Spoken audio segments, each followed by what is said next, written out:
Well, there it is. Okay, this is a good chapter. Again, I don't feel this book is in as depth as it should be, but it's decent. Malicious software. A fellow colleague of mine from across campus has a computer that very seldom gets used, and her son comes home once in a while and plays on it. Well, it kind of died.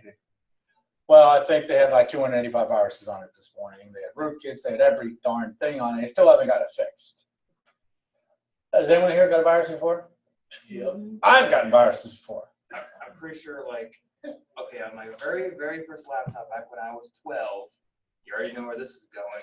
I did some very stupid things, and apparently I got some, I don't even know what it was. I got multiple viruses and all kinds of weird stuff, and I ended up, it corrupted the graphics card. Oh, nice. Oh no, it actually physically damaged the computer. It corrupted the graphics card, and that thing got thrown in the back of like a closet forever.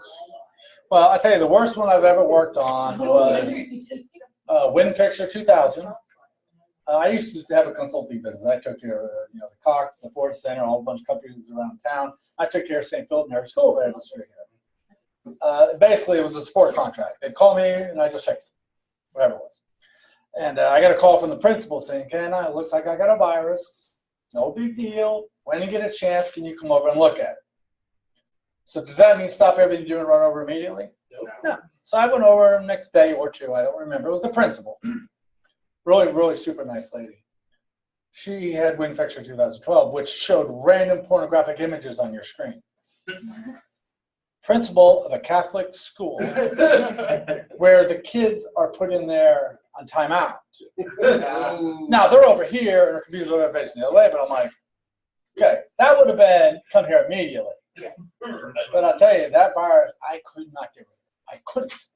So I ended up copying her data off, reformatting, because I was like the only one I've never, it sucked, it was bad. But I just never could, because they're always changing to get harder. But so we got viruses. One of the goals says main goal is to make money. I got an email last Wednesday. It was funny, I showed it to Roy. This came to me.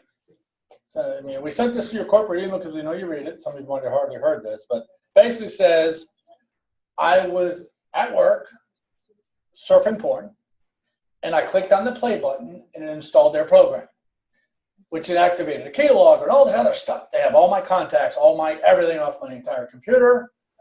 Pay them $330 in Bitcoin within 24 hours, or they're going to release it to the world. So I'm assuming you've already got it because I didn't pay. But funny, what they sucked at, I tell people a lot of times that, okay, we got our secretary Mary, the older lady in the office, super sweet, knows nothing about computers. Can you imagine if someone sent that to Mary and said, click here, pay us $50 for your credit card? You think Mary would pay it? Yeah, because she don't want the world to think she's serving porn. As long as you know what, as long as you say Bitcoin, I guarantee. That's the problem. She didn't know Bitcoin. Since they said Bitcoin, she'd be like, I don't know what to do. But if it was an easy payment method, a lot more people would have done it. But I mean, I know it's bogus anyway. When I worked at Apple, I had somebody, they called and they wanted to make a complaint because somebody called them from iApple, which is like an iPhone. It's that version of Apple, I know. It's a group in India that calls and defends to the Apple. Nice. And will want to do remote access to your computer to fix things. Yeah, TeamViewer and all that. Charge her $300 to give her access back to her computer. But the point is, it wasn't legit, obviously. It's really a phishing scam is what it is. Obviously, I didn't fall for it.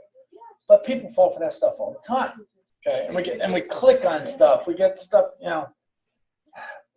What's crazy is people who don't even do that work. They're like, I've never done this. I use the internet for one website. Why would they send this to me? And people still click. I know. They're terrified. Well, right. They're like, oh no, did they think I did it? And I know I didn't, but they think I did it, so I'm going to pay up. Just $50 is better than possibly losing my job. It might be on my computer. I mean, right.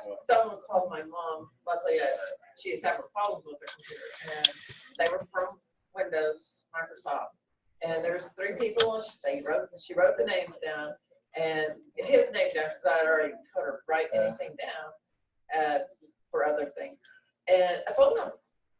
And so she wrote all this down, and then he said, just turn on your computer, and she goes, sorry, my daughter does everything with my computer. I mean, she didn't tell him she was already having problems, which is why I told her she couldn't get into her own computer, but she would have done it if she wasn't having problems with her computer. I went to Office Depot one day, and there was an old man there pissed off because he got a phone call like that. Right, and they said, yeah, log onto your computer, and he let them remotely log in, and then they're like, okay, you need to pay us to get back. And he was arguing with the staff at Office Depot because they couldn't fix it. Like, we can't do anything. Well, and I searched the number, and it comes up as a scam number. Yeah. The number they left comes up as a scam number. But that guy was so upset. If you go on my YouTube channel and search for the word scammer on one of my playlists, we had them in one of the machines in the forensics lab. I had them get in remotely, and I brought them a virtual machine, and they were in there remotely trying to get all that. There was nothing to get. But it's funny. Yes. I only had once where they called me saying, hey, you're having issues with the computer. Can we fix it? I was like, what? What computer? I don't have no computer. And it was just funny because I wasn't even on my computer. Yeah, is there a way to, besides looking on the internet for viruses, which I know can get you viruses, is there a way to like see virus extensions and stuff so you can... No. I'll tell you how to fix it. Okay. They say here malware was once targeted specifically for Windows and Linux, but now they're targeted for everything, but they're mainly targeted for Windows and Android. So what I do is I tell people, if you're unsure, click on it with your iPhone. Because if it's a virus and you click on it with your iPhone, you will not. There is 0 viruses on iPhone. 0. Absolutely 0. Unless it's jailbroken. If it's not jailbroken, there's 0. There's very, very few for Mac. I mean, considering how many there are for Windows, there are very few for Mac. So open on your darn iPhone or send it to me and I'll click on it. I don't care. If your phone's jailbroken, you call because you got a virus, they basically tell you not my service, not my money. Exactly. It's stupid because if you do not jail, there is literally 0 viruses on iPhone. So, but yeah, they do target lots of other things. A virus, a program that attaches itself to a file, says needs the host. It's not going to do it on its own. Now, NIMDA, I don't know if you ever heard of NIMDA. It was really admin backwards. That could go work as a virus or a worm. It could self-replicate. It could go via, it was crazy. And I was taking care of a, not a title search company. I don't know what they did. The estate planning company. Their whole entire network was affected. So really the only way I could get rid of it was turn off the network. Then I had to go in and clean every single machine. I was up there like till 2 in the morning one day. I was so tired. I went home, put big notes, do not turn on anything. Darn owner came in. Oh, I just had to send this email real quick. Turn on the darn network. Everything. I had to start all over again. But it was self-replicating. It could go through network shares. It was crazy. But normally viruses need a host. Okay, they do not work on their own. Okay, no foolproof prevention. Even virus scanners, they are signature-based, which means they are only looking for stuff they know about. Now, currently, they're adding, what I think they say, about 13,000 signatures a week. It doesn't mean there's 13,000 new viruses, but the whole point is there's really only about 3% effective. Okay, so why are they adding so many? Because they could be, the viruses could be changing. And should we really look for old viruses? Like, do we need to look for the I love you virus anymore? Probably not. But if you were a bad guy, Time to bring it back out. right? So that's why they still have to look for I love you. Okay, so I love you, stupid virus. Man, I cleaned that one. I finally made a batch file that I installed on all my clients' desktops. Whenever you get it, click here and it clean it automatically for you because no one loves you. Okay. Phishing emails. A lot of times they send you an email. They want you to click on it to do something. I got a presentation I show kids in school. I got one. I knew what it was. I clicked on it and got 2 viruses. Again, I was ready for it. I knew it was going to happen. So it happens all the time. Ransomware is the newest kind. We're going to affect you. Now, there's really no fix for that. If you do not have a backup, get one. I mean, I don't care if you have no reason for a backup, get one. Okay. Carbonite I use, costs $54 a year. Backs up everything, unlimited, which is awesome.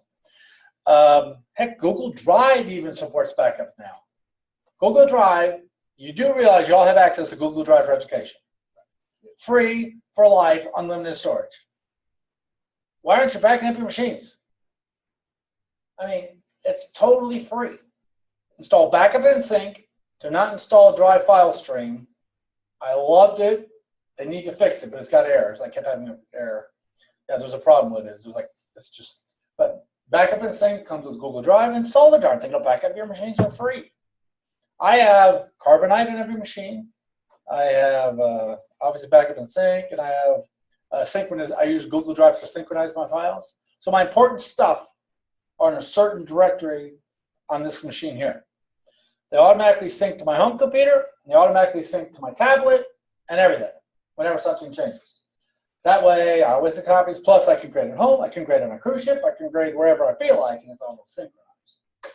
But that's where my important stuff is. So, I mean, if you don't have a backup, it's the problem with ransomware, unless you're gonna pay the money, you're just gonna have to reformat and reinstall and put your stuff back.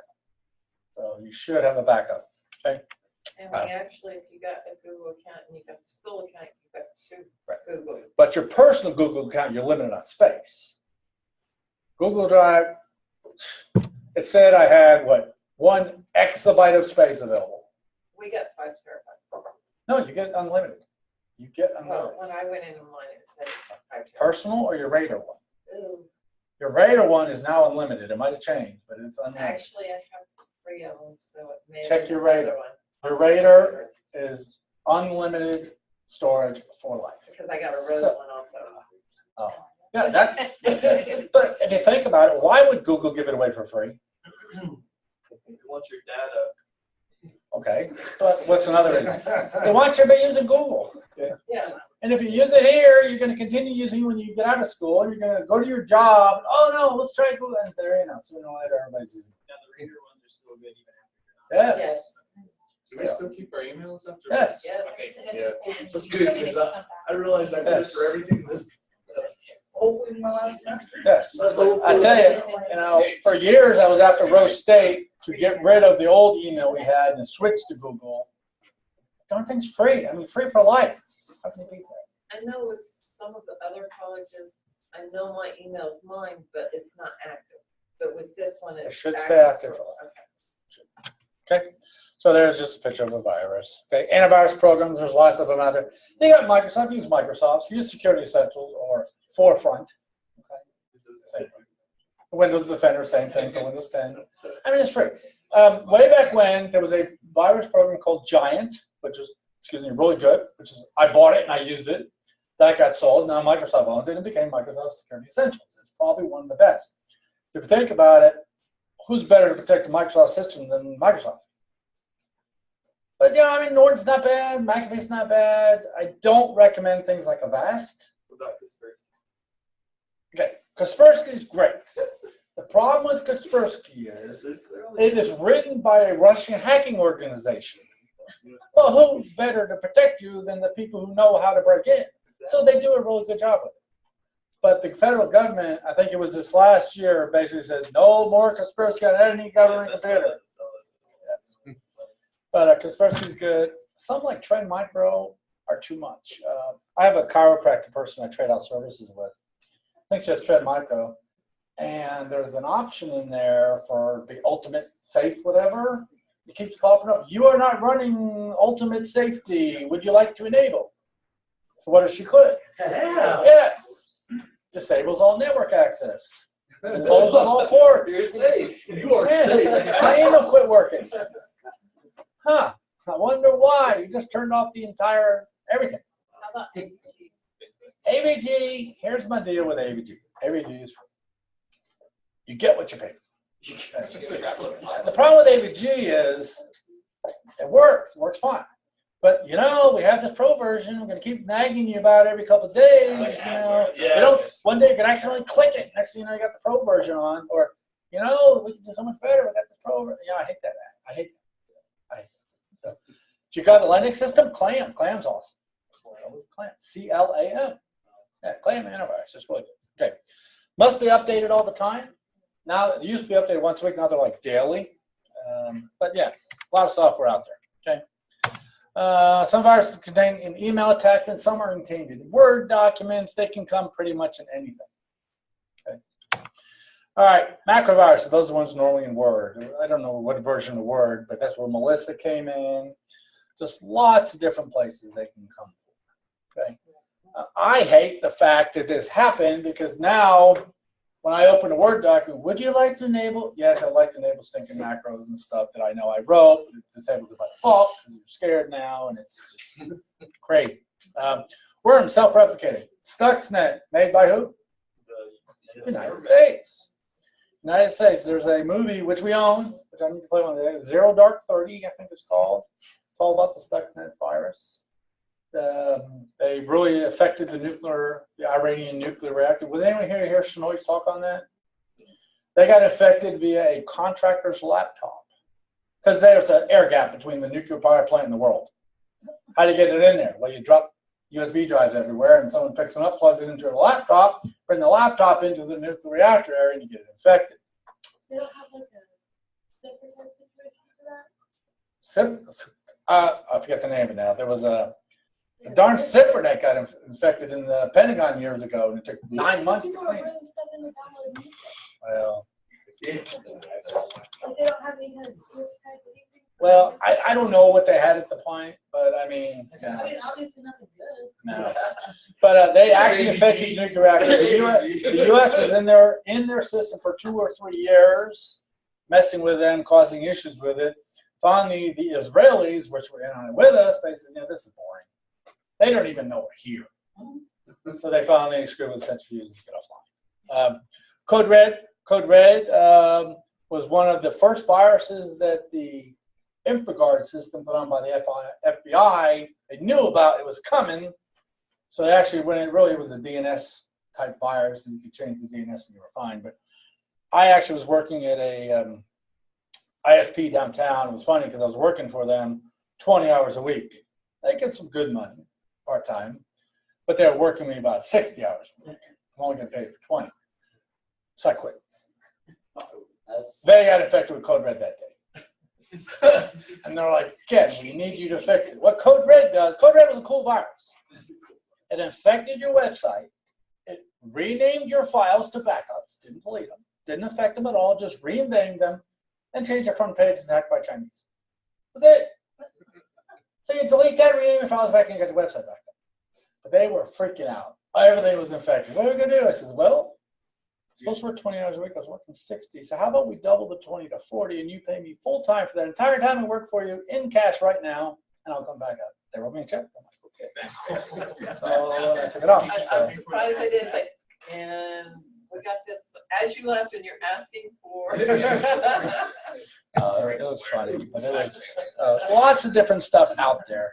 They went bankrupt anyway, so they were on the downhill. The Chinese hackers, man. Well, no, it's a whole. I'll tell you that story some other day. But lots of different worms out there. I'm listening to a book right now called The Darkening Web, I think it's called. Wow, really, really, really. It's not the dark web, but it's about the darkening web. It's from the Metropolitan Library. I listen to all these for free. It's really good, and it goes into all these, the history, but like how DNS and the time that it's just listen to those kind of things. I listen to them at the gym while I'm running on a treadmill. So today I'm running on a treadmill, 45 minutes, just running away. Accidentally hit the emergency stop button. 80, died. So yeah, so a lot of different worms out there. So you can read more about those. Trojans. Decide that basically you think the useful programs. A perfect example of a Trojan, not really a bad one, but butterfly screensavers. People used to download things. Oh, they're so pretty, and they're free. Okay, why would someone make something and give it away for free? First of all, Butterfly Screensavers was provided by Gain Publishing. What's that telling you? It's a darn marketing company. So obviously they want you to install this, and they're doing something with your computer. Well, I used to take care of a Short Wiggins, Bargos, and Butts, a law firm downtown, and all the secretaries, Jeannie was the one in charge, every week they have new themes. Remember themes?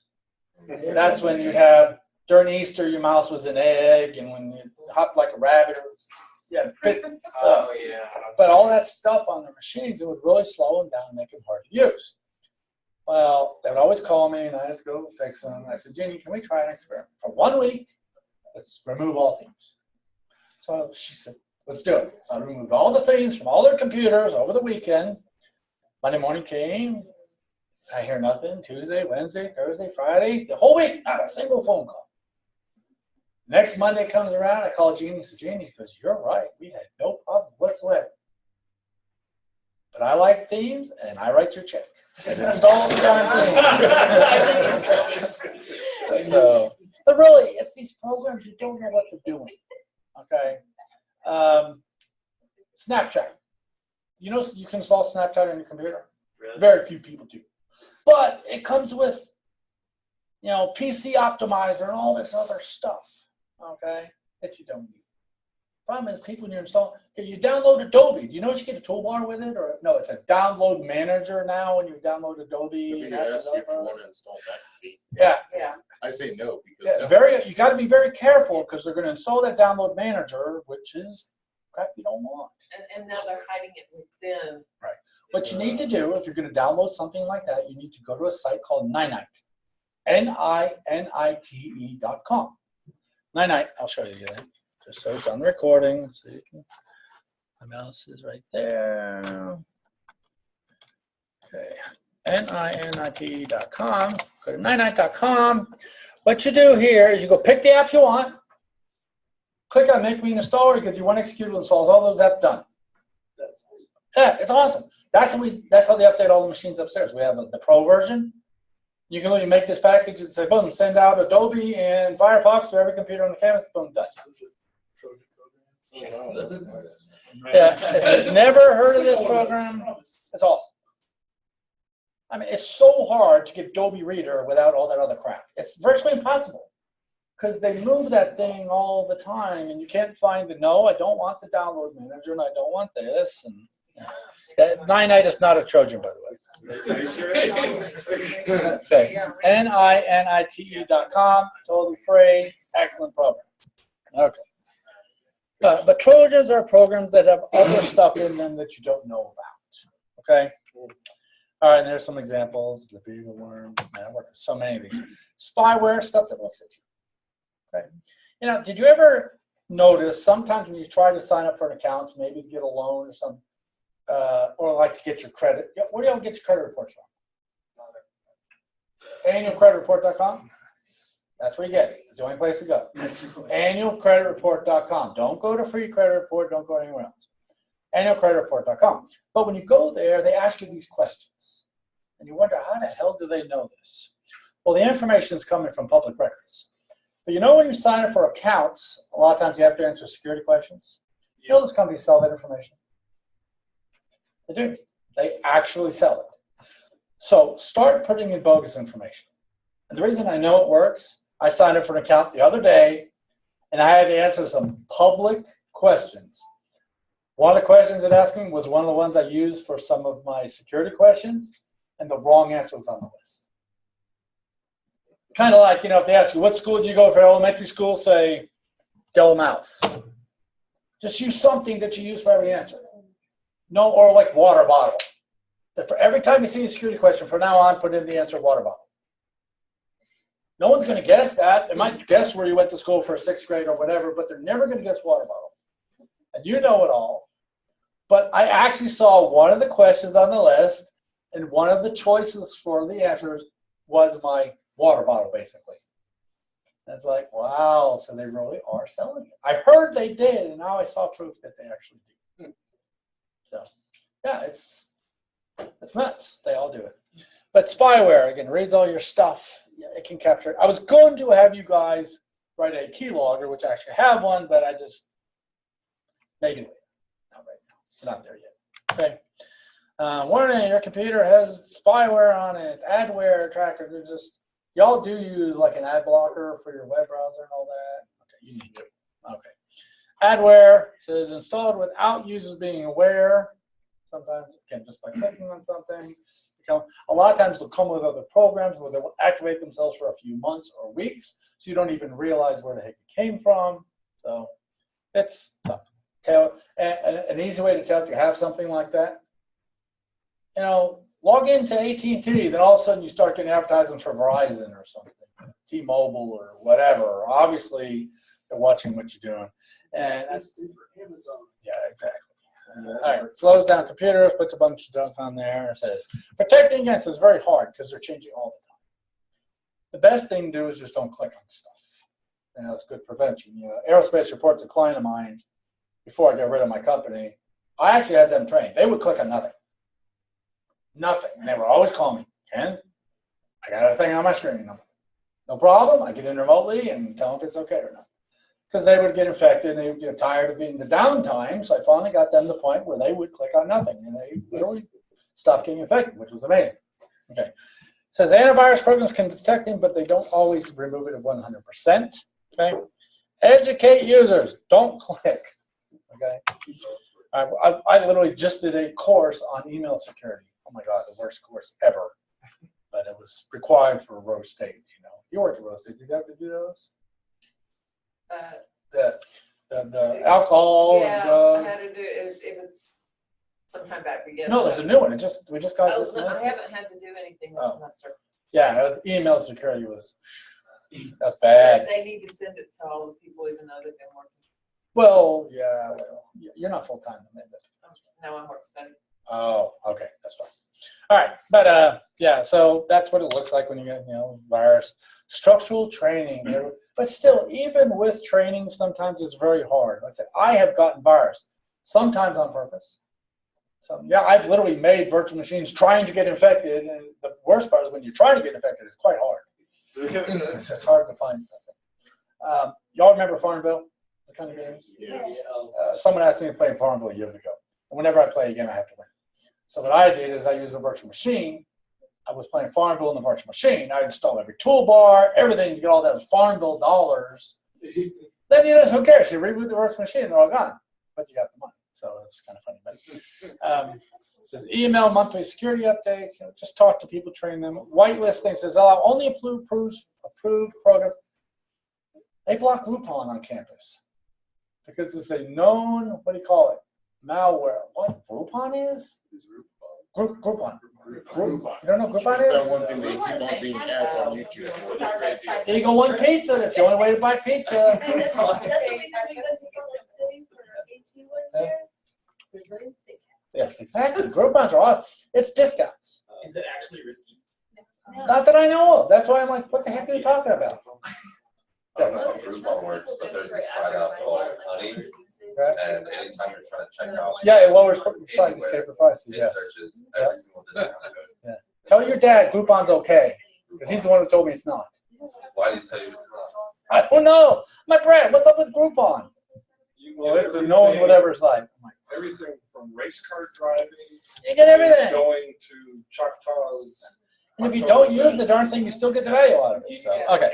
But now again, block certain things. Chiropractor, everything. All right. Let's see what else we got here.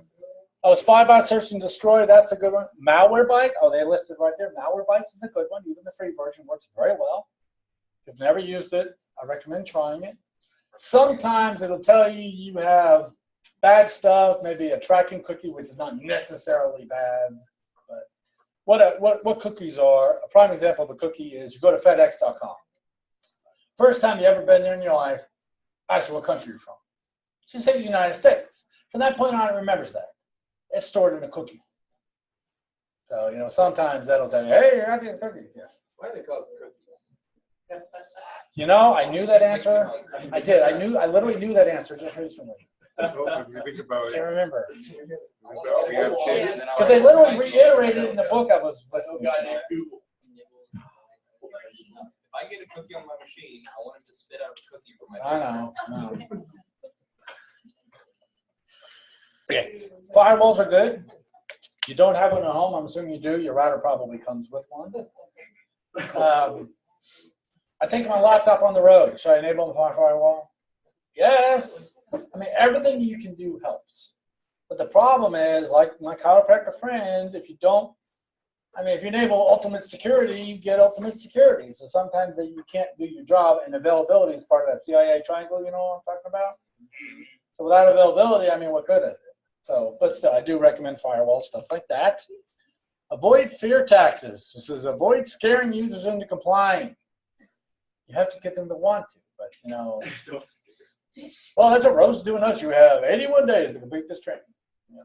80 days, 39 days. And they disabled the fast forward on the darn videos. Oh, that was rude. No, you just hit play and you go into another browser window, do your work, come back 30 minutes later, play again. Cookies either come from Hansel and Gretel or from Unix magic cookies. Oh, is that what it is? That's what it says. Okay. Google. I heard a little bit different one than that too. Okay. But that's the two that keep popping up. Promote awareness rather than instilling fear. Tell people what's going on rather than, oh my God, you're going to die if you do this. Okay. Okay, so the text is any attempt by an unauthorized person to access, damage, or use your network resource. I'll tell you, Kevin Mitnick wrote a book called Ghost in the Wires. If you haven't read it or listened to it, it's amazing. Really, really, really good book. My son read the entire thing one weekend. It was so interesting. So he talks about what he used to do. He's a major social engineer.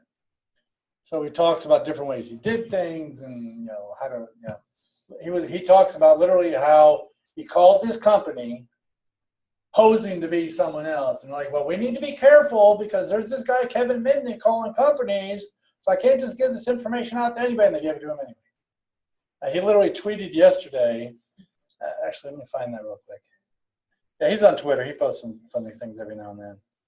See if I can find Kevin Mitnick on here real quick. Let's see. Where is Mitnick? Kevin Mitnick. Okay, where's the one he just did? Where is it? Somebody else's fiction. This one says it can Andy Williams. Yeah, okay, here it is. This is his tweet from 3 days ago. So I went to the Apple Genius bar to pick up a repaired iPhone. At the same time, the guy next to me is verbally giving the username and password to his Genius, helping him. After he says his credentials, he goes on to say he hopes he doesn't get hacked. I mean, literally sitting next to Kevin Mitnick, who was the FBI's #1 most wanted hacker. He actually came here in 2004. It cost $26,000. But it was really good talk. He did a really good job. So, but we have an attack, we have an exploit, we find an exploit. So, I also heard recently that the Stuxnet virus, there's 2 zero-day exploits that are not been released yet that made that possible. So the government buys these zero-day. What a zero-day exploit is, someone finds a problem. 0 day means you ain't no time to fix it. It just came out. Well, the government will buy those so that they can exploit. And they won't tell anybody about them. They won't even tell the company that their stuff so that so they can make a fix. So they're saying, the Stuxnet virus, there's 2 exploits that are still there, which no one knows about, that the government bought. So it's kind of crazy. An exploit, especially crafted string of data intended to take advantage of a vulnerability. Okay. We all know what network security is. You have a class in that. Hopefully you know what computer security is. It says, concerned with security of your computer. Computer crime, we know what crime is as well. Okay. Denial of service. That's when a bunch of people, imagine sitting there, literally that ISP I worked at, we were sitting there one day and we bought out another bankrupt ISP and he had changed the remote access codes and we couldn't fix it for the whole weekend. So every single person in the entire company was calling us for support. We were literally sitting there and our phones would not stop ringing. It would ring. As soon as it would stop ringing, it would start again. Our voicemails were all full. Every cell phone was ringing. We were just like, that was denial of service. We couldn't get anything done. But the way the TCP/IP protocol works, it has a 3-way handshake. We talked about that. Well, a lot of denial of services, whenever you make a connection, say, I called Liz. Oh, Liz, you moved up front. Say I called Liz and said, I called her and she goes, hello. Then what if I just sit there on the line? Don't say anything. Liz would probably hang up. But the TCP/IP protocol doesn't time out for 10 minutes. So what if everybody does that? We all call Liz and she's got 1,000 phone lines, And she's literally just answering phones. And just, hello, hello, and no one's answering. That's a denial of service. You tie up all the resources on the other end, so that machine can't function anymore. Okay? Now, our machines are faster nowadays, so you really need a lot of connections, but it can happen. When I worked at ISP, we sold T1 lines, and this mother and son had way too much money. They paid us $1,800 a month for a T1 line, but they would literally play games and chat all day long. And they pissed somebody off somewhere in a chat room, and they basically did a denial of service against them. Since they were through us, it took us offline. We called Cox. They came out at like 3 in the morning. They had to block 16 entire Class C networks just to get us up and we could function again. Because it was that many requests going at those two people. That's a denial of service. Okay? All right? Yeah, It says prevents legitimate users from accessing the network. All right. So some forms do not involve computers. Literally, we could, if everybody literally started calling Liz nonstop, would she get any sleep tonight? Probably not. Well, but imagine if you do that to a company that can't turn their phones off. You know, I mean, that's bad. So, okay, so they don't really want to access the information. They just want to slow you down and tie up your resources. There's also distributed. I don't know if they mentioned that one, but distributed denial of service is what happens from all over. It happened to eBay. It happened to Yahoo. It happens to all kinds of people. Okay, the Ping of Death. There's a website out there called the Warriors of the .net. Y'all ever seen that website? If you want to know a very basic way of how networks work, it's Warriors of the .net, I think. Yep, Warriors of the Net. Watch this video. It's like, I don't know, 10 minutes long. Yeah. You've probably seen it in network class. Yeah, network. It's kind of fun, and in the middle of it, there's the dreaded Ping of Death. But it's really cool.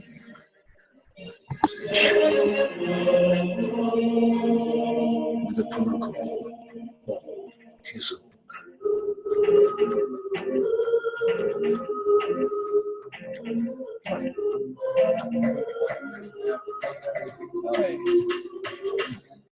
He's fast, he's strong, he's TCP/IP. I mean, it's not bad. Watch that, it'll give you an idea of how some of this stuff is. Sometimes watching a video like that might help.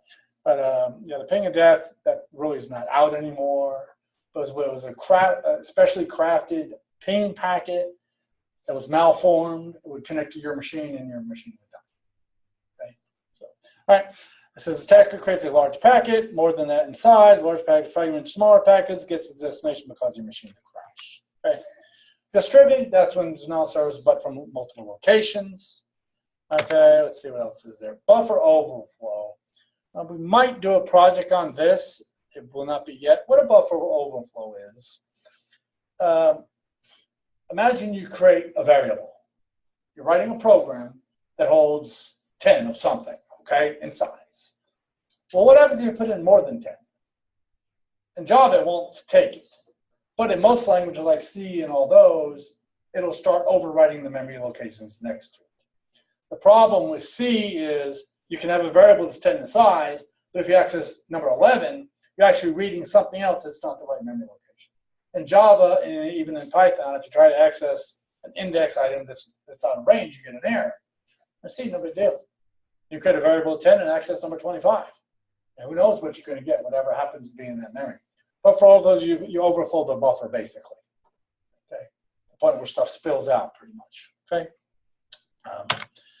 and they talk about a couple of them there. Eavesdropping is an attacker can listen in on unencrypted network communications. Well, I think we actually have that on here now.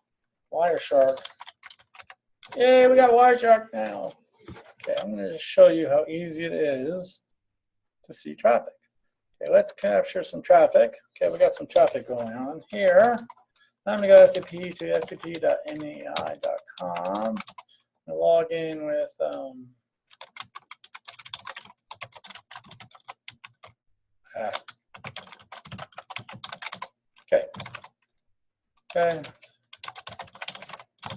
Okay, so I'm in the program, in their website. This isn't quit or buy. Okay. Okay, I'm going to stop this capturing going on up here. And what this did is it captured all my traffic. And in here somewhere, I should have FTP. Okay. Now we have some FTP data. And you will notice my username is what? What's my password? Ken@here.com. That traffic was unencrypted. So someone, if they were eavesdropping, could have seen it. Obviously, we just captured it. So if you're using a website that is not encrypted or is not HTTPS or doesn't have a lock, people can see what you're doing. So if you're at IHOP or McDonald's or somewhere using their wireless, someone could be doing this. Running wire shark. Exactly. Now, first of all, if you have a cell phone, why are you using wireless anyway? Outside of your house, I mean. Use wireless at home, maybe at school, but everywhere else, use your cellular data. Yeah, because none of us. Yeah, because even with AT&T, I don't know if you all realize this. Say you have the 10 gig plan at AT&T. What happens when you reach 10 gigs? They charge you more. No, they don't. They just slow you down. They slow you down now? They just slow you down Really? to 4G speed.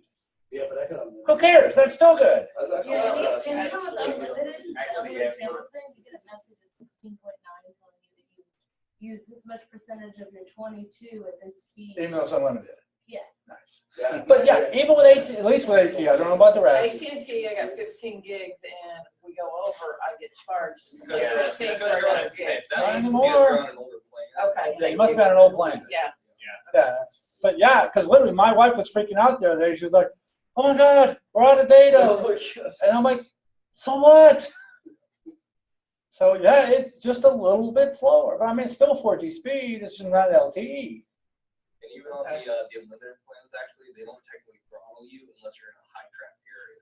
So if you're like at a football game, Well, and they're all pinging one tower, yeah. if you're under your limit, Yeah. it doesn't matter. But if you're over your limit, you might see slowdown. But if you're out like Choctaw area, You're not going to see nothing. So go to AT&T, get my plan changed. Yeah, just say, hey, I'm hearing about this thing where you no longer throttle me and you're no longer charging me. Yeah. So Vinny's like, you're right. So who cares? Lower your darn plan to something, and then who cares if it's a little bit slow. I get unlimited for free because I get direct TV. Yeah. But you should not be using public Wi-Fi unless you're on devices that does not support cellular. But then you can tell them to your phone if you can. So okay. But eavesdropping, people can listen in on what you're doing. I just showed you a perfect example of eavesdropping. Okay. Okay. To defend against it, use network equipment, use encrypted protocols, stuff like that. Man in the middle. I don't know if I'll do it in this class. There's a program called Kane, which I can demo for you someday, which does a man in the middle attack, which you can very easily run. People can't even tell it's running, and you basically can capture all the traffic. Okay. It's called art poisoning mainly. Man in the middle, basically, someone gets in between you and the router, so all your traffic is going through that. So, pretty easy stuff. Session hijacking is a little bit harder. The session number is a random 32-bit number, but it can be guessed, which I mentioned that a little bit last time. So there is attacks on that. It's complex, but it can be done. Okay. Physical security. Without physical security, you had no security.